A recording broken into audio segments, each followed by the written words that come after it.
मागच्या वेळेस पनीरचा व्हिडिओ मी अपलोड केला होता आणि भरपूर मला कमेंट आले, अशा पद्धतीने पनीर बनवू नका. तर मंडळी मी कशी बनवते ते सांगते. इथे बघा मी तेलामध्ये कांदा उभा चिरून घेतलेला, टमाटर आणि मस्त असा गळूस्तर परतून घेतल्यानंतर त्याच्यामध्ये अद्रक, लसूण, एक मिरची चांगली परतून घेतली. वाटण थंड करून त्याच्यामध्ये कोथिंबीर टाकली. मस्त असं मिक्सरला फिरून घेतलं. आता कढईमध्ये तेल गरम करून त्याच्यामध्ये जिरा, मोहरी, तमालपत्र, वाटलेलं वाटण चांगलं परतून घेतलं.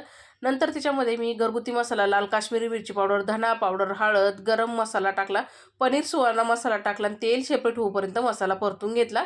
नंतर त्यामध्ये फ्रोझन मटर स्वच्छ धुवून टाकले. जेवढी ग्रेव्ही हवी आहे तेवढं पाणी गरम करून टाकलं. उकळी काढून त्याच्यामध्ये पनीरचे तुकडे टाकून घेतले आणि मस्त शिजवून घेतले. नंतर चवीनुसार मीठ आणि कोथिंबीर टाकली. तयार झाली पनीरची भाजी मंडळी. तर मी अशा पद्धतीने बनवलेली आहे. पाठीमागच्या वेळेस मी शालो फ्राय करून पनीर टाकलं होतं, तर कमेंट आल्या होत्या का त्याच्यातलं प्रोटीन निघून जातं. तर तुम्ही कशी पनीरची भाजी बनवता कमेंटमध्ये नक्की लिहा. धन्यवाद.